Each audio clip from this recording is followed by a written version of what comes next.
Hello everyone and welcome to another Physiology for Engineers class with Professor Gonzalez-Fernandez. Today we are going to continue with muscle physiology and we are going to look at two different concepts. We are going to look at the different types of muscle fibers and also at the different type of contraction or muscle twist. So first let's look at the different type of muscle fibers.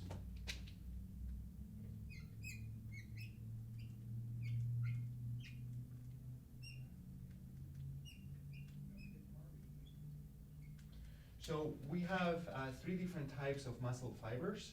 So first of all, we have the first type that is called the slow oxidative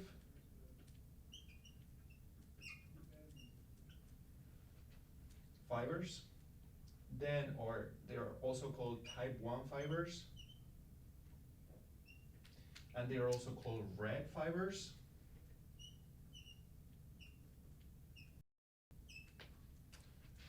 The second one, and I'm going to change colors, so these are red, this will be intermediate fibers, so they are going to be pink, and finally, the last fibers, they are the white fibers.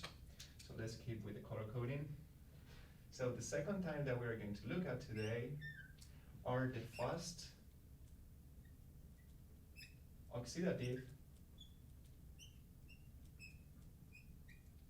glycolytic fibers, and these are also called type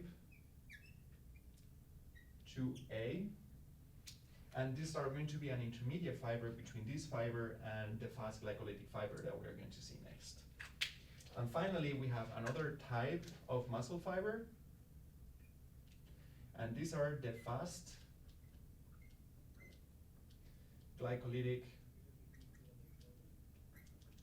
fibers, or type 2X, also known as white fibers. Okay, so three different types of fibers: a slow oxidative, type 1, fast oxidative glycolytic, type 2, and fast glycolytic, type 2, and they are also, I've just color-coded them. So we have the type 1 are the red fibers, we're going to know why, and then the type 2 are white fibers. We are also going to excuse why, okay? So next, I'm going to put and compare different characteristics of each of the fibers in relationships to different parameters, for example, the diameter, also the vasculature, the presence of hemoglobin and myoglobin, the fatigue, the speed, and the different movements that we do with the different fibers. Okay, so first of all, we are going to look at the diameter. So here, the slow oxidative fibers, they are going to have a small diameter. These are going to be intermediate in almost all the categories that we are going to look at today, so let's not put a lot of attention into the second type. And this one, the fast glycolytic fibers, they are really big, okay? So they have an increased diameter. Then the other one that we're going to look at is the metabolism. Okay, so the metabolism here is oxidative. So this means that it needs oxygen to produce ATP in order to produce the contraction. Here we have that it's going to be oxidative and glycolytic. And finally, here is anaerobic. So it's glycolytic. These, they don't need oxygen to produce ATP. Okay, so now let's look at the second parameter, or the third parameter, that is called going to be the vasculature. So how well these fibers are going to be vascularized, they are going to be filled with blood vessels. So in this one, because we need a lot of oxygen, these are going to be highly vascularized.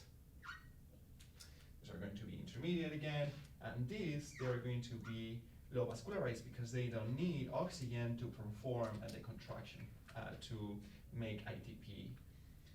Then we have the presence of hemoglobin. So here is really high, intermediate again, and here is slow. and the presence of hemoglobin and then another blood protein which is called the myoglobin, which here is also high and here is also low, here is intermediate. The presence of a vasculature, hemoglobin and myoglobin is why we call these fibers the red fibers, because these proteins are going to give the muscle fibers of this type a really distinctive red color, in comparison to here, in which there is not that much blood supply, so there is not that much hemoglobin or myoglobin, so these muscle fibers are going to be white in color. Okay, so let's continue. So also the presence of mitochondria. So here we are going to have a lot of mitochondria because we need to produce all this energy. Here again is intermediate, and in these ones we are not going to have that many mitochondria. Then we are going to talk about the speed. So these are slow, these are intermediate, and these are fast. And then we go for the fatigue, which is the most important characteristic of these fibers. So here in the slow oxidative fibers, there is not going to be fatigue. They are not going to get fatigue.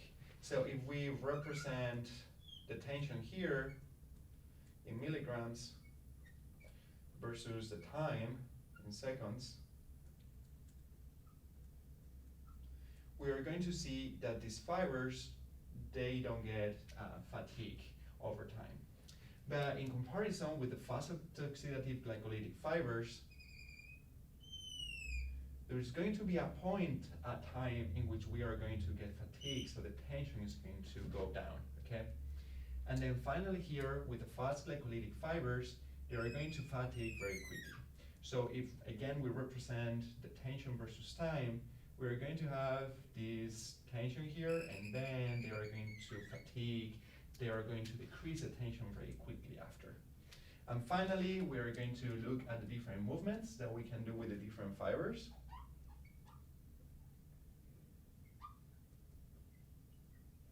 So here, the slow oxidative fibers, they are used for movements that we don't need a quick reaction for. So for example, this will be in the muscles that are part of the posture, right? So they don't fatigue. Here in the fast oxidative glycolytic fibers, a movement that we do with these fibers is walking. So we can walk for a really long time, but after that time we'll get fatigue. And finally, the fast glycolytic fibers are fibers that we use for very quick movements, like for example, running or sprinting.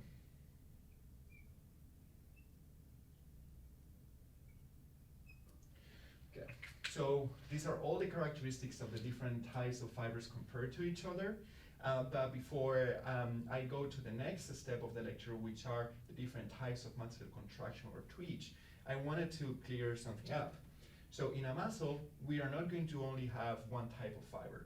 In our muscles, we have different types all combined together, right? So we are going to have these big white fibers, right?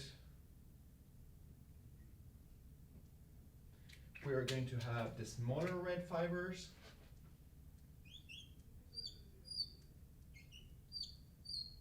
And also we are going to have intermediate oxidative glycolytic fibers. So the result of the contraction is not going to be due to just one type of fiber.